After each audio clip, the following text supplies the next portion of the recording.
Thank you All so right, much. thank you. And if you have not been to the Great Blacks in Wax, you're missing a wonderful, wonderful experience. So I certainly encourage all of you to go and see what Dr. Mark has done for us and this country. Thank you.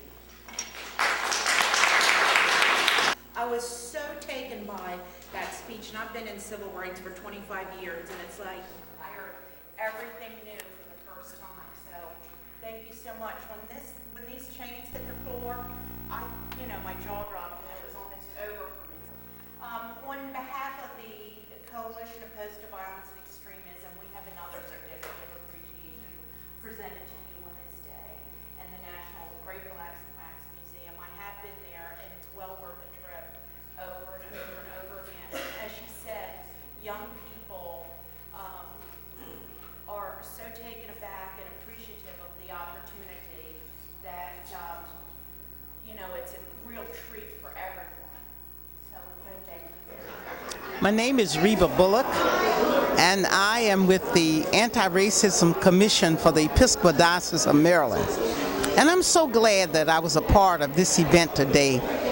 It really and truly gave us great insight into the word which we hear about the noose and all the other kind of events that led up to us getting a better understanding of the significance and the need for this event to educate us all in terms of the impact of what has gone on related to understanding the noose and how it really does affect people's behavior in terms of the events surrounding the noose, lynching, and all of those activities that were so wrong. So we really do appreciate Cove for holding this event in Annapolis. And Yes, my name is William H. Allen. I'm a Director of Program Equity for the Maryland Military Department. I would like to say that I've been involved with this program for the last 9 years with Cove and with the Maryland Association of Human Rights Workers and the National Association of Human Rights Workers.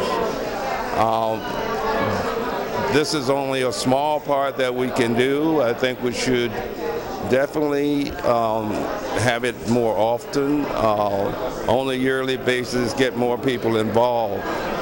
The struggle continues. We have made some progress. We still have a long way to go in reference to equality and rights for all people. Thank you.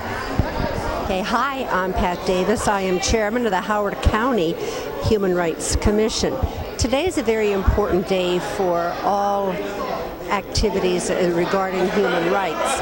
In Howard County, we have 15 different classes of discrimination, and I find that this program today is extremely stimulating and very, very informative. The speaker today was absolutely fantastic, and I certainly am going to make a trip into Baltimore to see the Black Museum. I would invite everybody who has an interest in human rights to attend this function. I mean, it truly is a most amazing group of people coming together to try to help alleviate discrimination in our state. My name is Nasreen Rahman. I'm a Fair Practice Officer for the Department of Planning, and I'm also the Commissioner for Baltimore County. I have been attending the human rights for the last few years, and I have always learned absolutely wonderful information, which I don't always find in books or on TVs. So it's wonderful to be here to get all knowledges about it. One thing I would like to emphasize with Cove is to expand and get, today was basically on race, which I've learned a lot, and to meet all these people, to expand it for other hate crimes, especially without the hate crimes against Muslims has become so vivid, and yet it is subtle, and it's a modern time crime.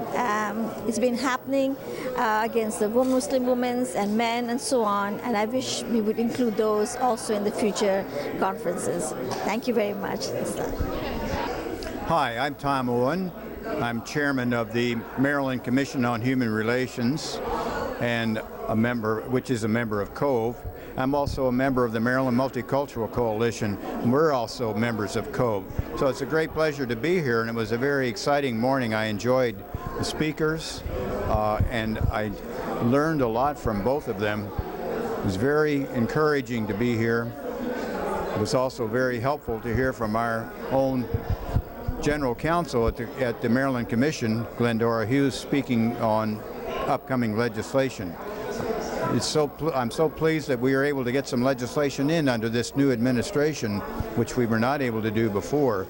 It's very helpful to think that we're moving forward in that direction.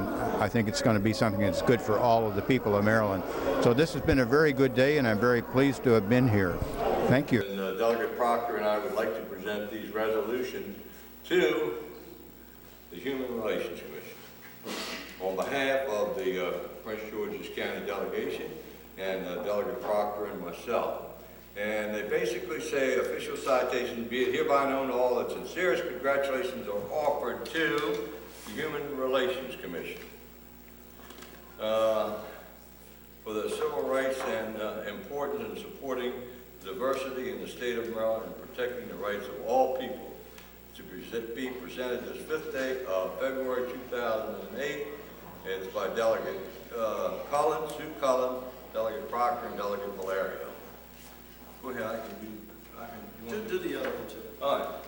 On behalf of the Senate of Maryland, Thomas B. Mike Miller, the President, and all of the members of the Senate also present this Senate resolution to the Human Rights Commission organization. So we're very grateful for all the work that has been done over the years. And Prince George's County has always been in the forefront of human rights and the rights of all people. So we're very, very grateful for the work that you do in the county. Huh? You know what, I'm sorry, go ahead, Jim. Thanks, Kevin.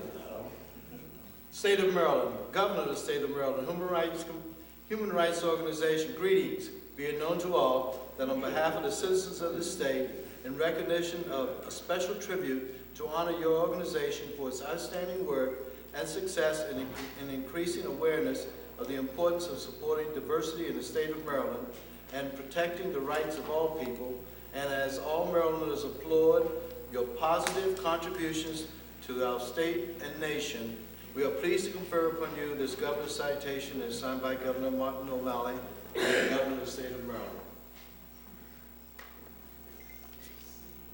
Who do we present? Tom, I'll take it, I'm the co-chair. All right. I think, And then the Senate resolution is here, and Senator Forehand, who I didn't even see behind me, is here to present the Senate resolution. Mike's car wasn't outside there when I came in, so I knew he wasn't in here. I'm Jenny Forehand. I'm a senator from Rockville and Gaithersburg, and these citations are really heartfelt. But I've been standing in the back listening to you, and I think that I wish all of our colleagues had been here. It was just really wonderful, and I know with Odessa coming in later on the program, I'd like to stay all day. Yeah. And thank you for those of you who put this together and for those of you who have been able to come.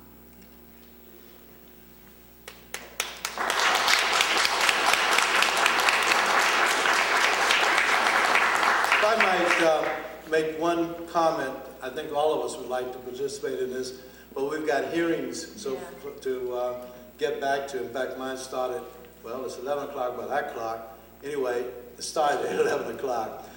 I don't know if you know this or not, but this is a very special place that you're in, to Joe and to me. Not necessarily to Jenny, because she's a senator. But this is the old House chamber that you're in. This room and the room next door. This used to be the House chamber. If you go across the street, across the hall rather, there's a special place for Jenny because that's the old Senate chamber. And you'll see how it's been nicely restored and everything. Come back in 2 years and we'll be through with the process of restoring this room and the next room. They'll knock down that wall that was put up some time ago to make 2 separate rooms. But George Washington actually danced on the floor, the very floor that you're standing on. This floor It's the original floor of the House of Delegates. And so when you're in this room, you're really a part of history. Cross the street, cross the hall too, but they won't let you over there, okay? They got it blocked off. But here you're standing on history, really. And welcome to Annapolis, and we're so glad to have you here. Thank you. Senator Fordham and Delegates Proctor and Valerio, we'd like to thank you very much for showing up today. We really appreciate it. And on behalf of the Prince George's County Human Relations Commission, we'd like to just present you with a token of our appreciation for showing up today. Thank you. Thank you very much. Thank you. Thank you. Senator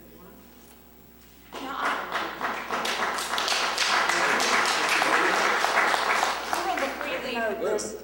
I think that there's one thing that maybe you've already done it, but Gwen Britt was just a giant down here. She was absolutely wonderful. She was a role model for everybody. She was one of my best friends.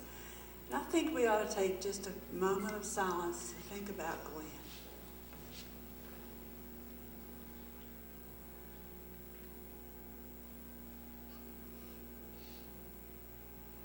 Thank you.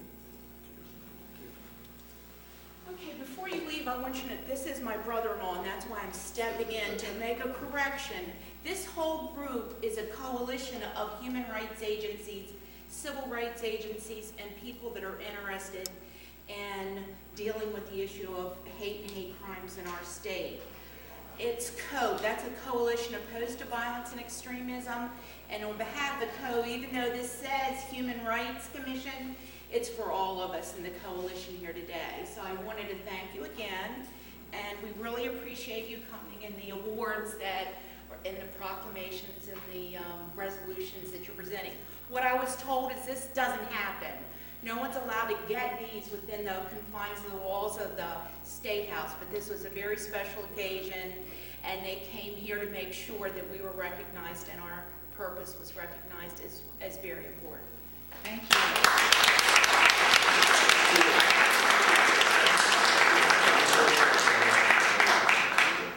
Thank you. Thank you. But before you come back, I just want to acknowledge the Baltimore delegation that was here. Delegate Joe Carter, Delegate Matt Oakes was here. Who am I leaving out, Charlotte? Senator Verna Jones. Adrian Jones from Baltimore County. Delegate Frank Turner from Howard County. Talmadge Branch from Baltimore City. Dagazoni. From Howard County. And Delegate Bond from Prince George's. Congressman Carter's office.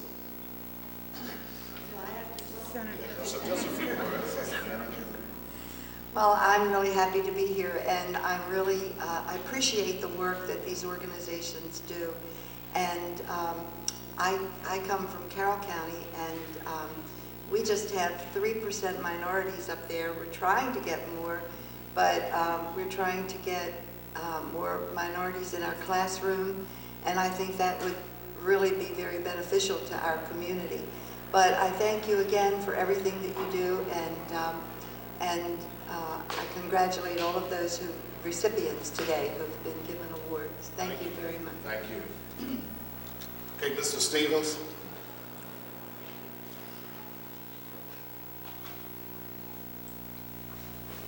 Thank you, Tom. Also here with us is Ms. Michelle Brown. She actually represents Senator Barbara McCosker, our senior senator, and while I'm speaking, I'm sure Michelle will come up also.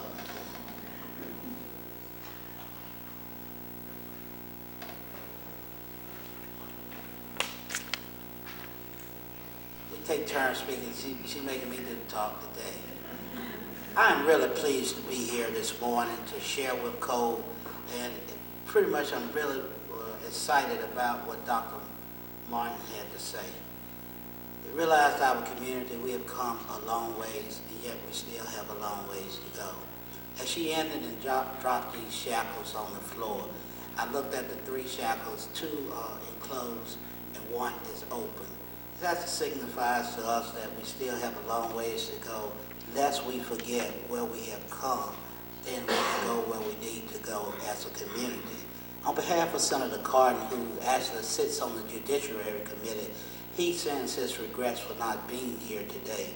But he wants you to know, as a member of the Judiciary Committee, he is privileged to be to share the confirmation hearings in December for the Director of Community Relations Service of the Civil Rights Division for the Department of Justice.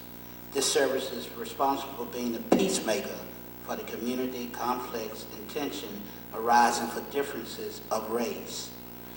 Senator Cardin made it clear that the nominee and the Department of Justice must be proactive with their efforts to work with minority communities on these issues and not to be slow to their responses in times of hate crimes and intimidation that occurred in this nation. Hate crime reaches far beyond the intended targets. They bring a chill to the entire neighborhood and create a sense of fear, vulnerability, and insecurity in our communities. They poison the well of our democracy and strike at the very heart of the American spirit.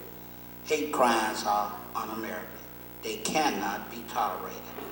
When individuals are targeted or attacked because of who they are, the entire community suffers. We are all diminished by it. Let us continue to work together to combat hate crimes. And again, lest we forget, and we must continue to tell others that hate crimes can cause trouble in our community. Thank you.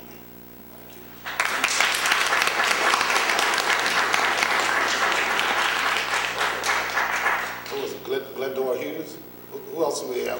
We have a delegate from Prince George's County, Delegate Ms. Glendora Hughes. She's the General Counsel for the Maryland Commission on Human Relations, and she's going to give Cove our legislative update.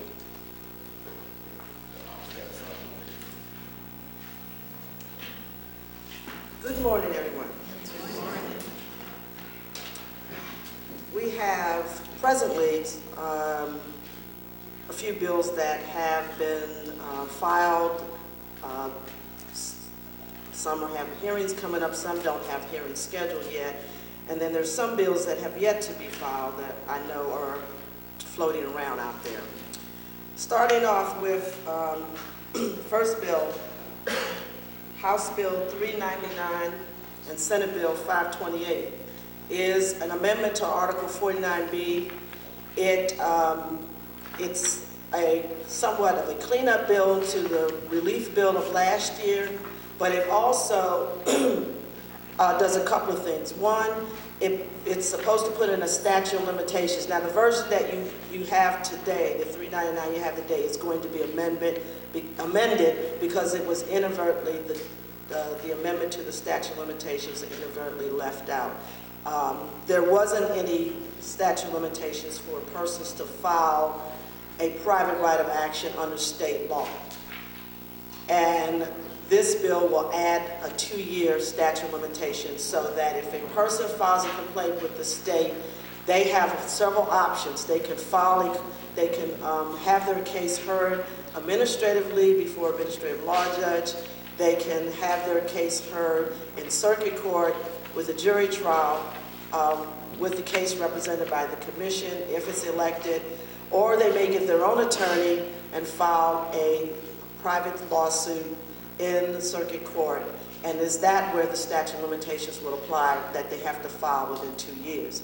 The other thing that was left out of the bill last year, a big left out for those who are state employees, was that it did not include a waiver of sovereign immunity in order for state employees to obtain the same relief as private employees, which means compensatory damages and punitive damages if they file a private suit. So this bill amends that, asking the state, having the state waive its immunity as it applies to that type of relief. The state presently has waived immunity as it applies to a person receiving back pay, but it has not waived it in terms of a person being able to get compensatory damages, and this bill will make that corrections. So are there any questions about that? Is that clear? Okay. Next bill is a bill that was introduced by Delegate Rosenberg, who's also sponsoring the Sovereign Immunity Civil Relief Bill. It's called the Ledbetter Fair Pay Act.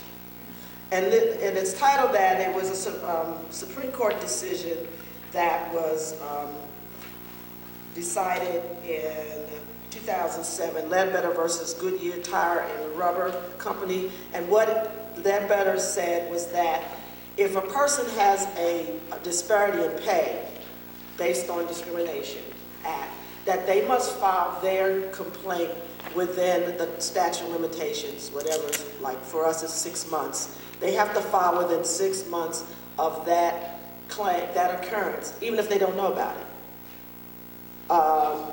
And as you know, with pay issues, it's very difficult for people to find out that they are being discriminated against. In fact, some employers have policies that prohibit discussion of salary among employees with penalty. So if you don't know about it, and then you don't find out that about it until maybe a year later, that you in fact have been paid differently because of your race or your gender for almost a year, the Supreme Court decision prohibits you from being able to get that money that you lost, and for that matter, you are out of luck in filing a complaint because you're way past the statute of limitations. Well, Congress in the federal arena immediately passed a bill to correct that, saying that you may file once you are aware of the disparity in pay. And this bill will do the same thing for Maryland state law, is to amend the statute to allow a person to file a complaint once they are aware, and to be able to recoup whatever damages they lost at the time the discriminatory decision was made. Okay. The Sovereign Immunity Bill and the Ledbetter Bill are scheduled for hearing February the 13th on the House side. So that's next Wednesday, I believe. Next bill we recently became aware of is another bill by Delegate Rosenberg, House Bill 618, Religious Reasonable Accommodation. This amends is an attempt to amend the state's fair housing law. And what its intent is to do is to allow that if a person has a religious belief that needs to be accommodated, that the landlord must accommodate that belief. This came about, I believe, involving a situation involving the Sabbath for Jews, and that there was an individual, well, several individuals who lived in an apartment or a condo complex in Baltimore City, and that part of those who observed, the observant Jews, you can't do anything manual, and there was an issue about the elevator, trying to make the elevators so that it would stop on every floor and they would not have to push any buttons to make the elevator stop on those floors. And the board of that particular condo voted against making the accommodation for the group of Jewish tenants who lived in that building. So the attempt by Delegate Rosenberg is to require that a reasonable accommodation. Unfortunately, we didn't have a conversation before the bill dropped, and there are some technical problems that the commission has in terms of, one, where the language is located, requiring reasonable accommodation. It's located in the disability section of the Fair Housing Act. And two, as those of us who work in the field know, that reasonable accommodation for disability is quite different from reasonable accommodation for religion. So there needs to be a definition to define what reasonable accommodation will mean in terms of applying it to religion. So I hope to talk with Delegate Rosenberg about this bill and offer some friendly amendments.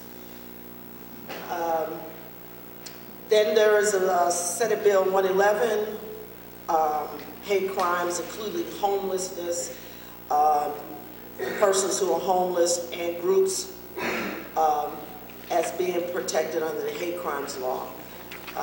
This bill was introduced last year, and it's being reintroduced this year. And I think there was a hearing last week on this bill on the House side. Then there have been previously bills that have had hearings on the hate crimes as it applies to the noose as a symbol of hate that has been introduced, and they had a hearing. There were hearings held early on concerning that bill. Two bills that have not dropped yet, I've been looking for, and most likely will be filed. One will be a bill that will be what we call a departmental bill, being a bill that the commission will be will be filing, is a gender identity bill, which was filed privately sponsored last year, and that bill will be filed this year under the agency, as opposed to being privately sponsored by a legislator. So look out for the gender identity bill. And conversation with the head of B&I, I understand that there will again be a source of income bill to amend the state statute to include source of income as a protected basis. There are some collateral bills that you may be interested in and supporting. There's House Bill 199, bullying and cyberbullying, that's been offered. House Bill 206, student bullying, state and school policy.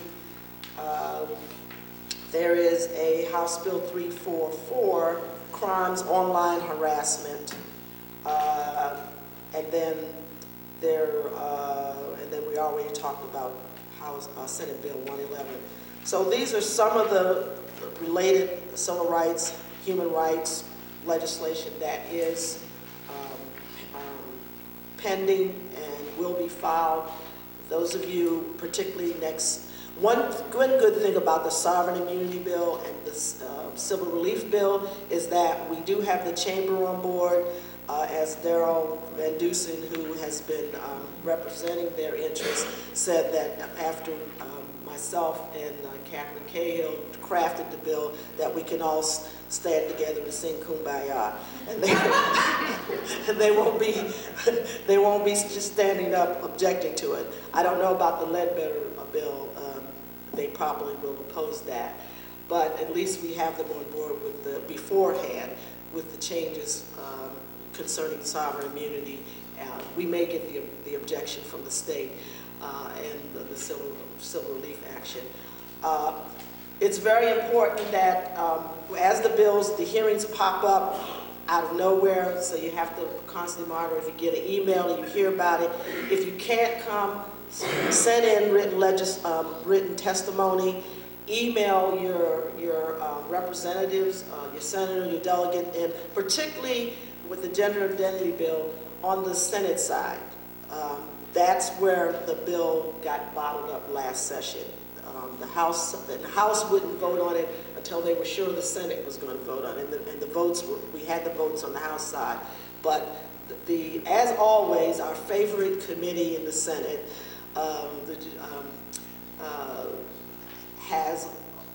is an obstacle to this particular legislation. So if you have any representatives, anybody know Senator Frosch that's on that particular committee, please send emails, call, send written testimony in support of the legislation when it drops.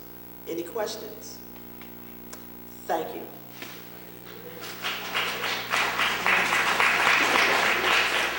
Okay, I would now like to introduce Delegate Mano and Delegate Hucker. Would you both come to the front? Hey folks, how you doing? Delegate Raj Mano from the 19th District in Montgomery County, and I'll introduce you to, or Tom will introduce himself in a minute. We are newly elected. This is our second year in the legislature, and it's really a great honor to serve and to have the public trust to be able to vote on issues that affect you folks and your families and those who you represent. We are involved in all kinds of legislation, getting in all kinds of trouble up here, but largely labor and environmental issues and civil rights and social justice issues. If there's anything that I can do or my office can do to help you folks and the issues that you care about, please feel free to contact us anytime. We work for you guys. Thank you. Thanks, Raj. Delegate